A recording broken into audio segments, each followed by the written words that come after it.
So here it is. I made it to my eighth marathon, the Martha's Vineyard Marathon.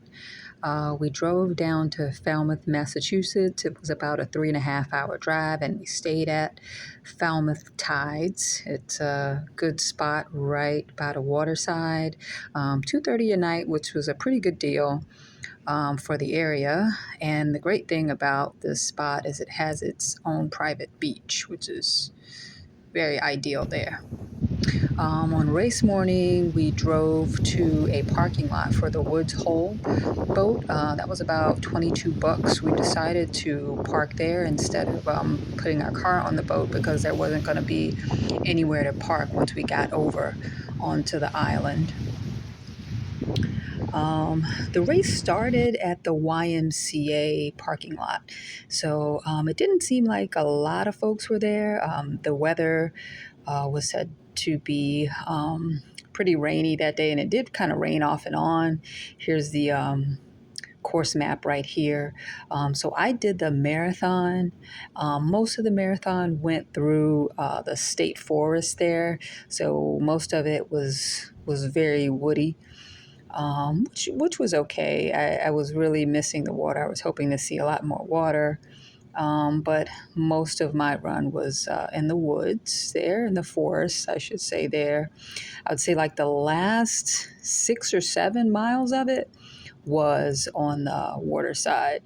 And the photographer there got a few images of me running here, and you can see that it was raining. So I had my red raincoat with me. I was pretty much done by the end of the race. It was really tough for me. I really didn't have the fuel that I needed, but I finished. It was my longest race time ever, but it's done.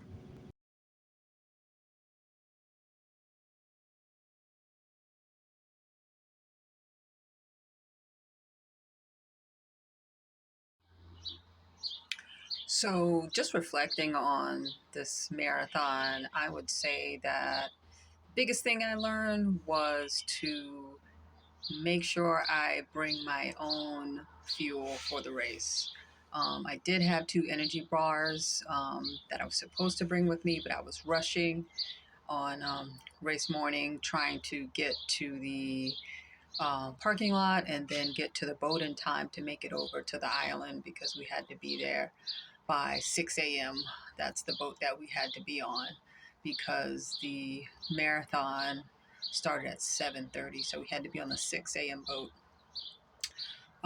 So I left those bars at home, and I was really relying on the water and Gatorade and energy gels to be provided at the race. But for whatever reason, the fuel at the race just pretty much was non-existent. They had water stations, lots of water stations.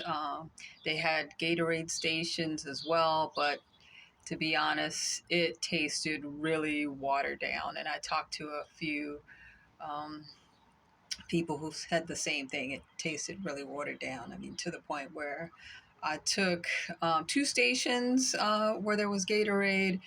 After that, I just drank the Gatorade at the stations the whole time instead of alternating like I usually do, a water and then a Gatorade. But I mean, honestly, it was pretty much like colored water, and I struggled around, I'd say, mile 17ish. I was hurting pretty bad. I could feel my muscles cramping up. I just didn't have adequate fuel, and it really showed in my race time. So, big lesson: make sure you bring your own fuel.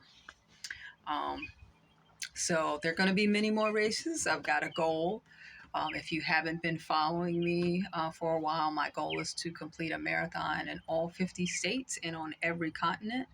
I am going to do my very best to post about it and make videos about my training and all of the races, especially how I sign up for the races, where I stay, what this all costs, because I try my very best to keep things budget friendly. So if you have that goal as well, you're definitely going to want to like and follow, because I'm going to share all that. So until next time, you'll probably see some recovery videos from me, just because I'm kind of like in recovery mode right now. So until that next video, be well.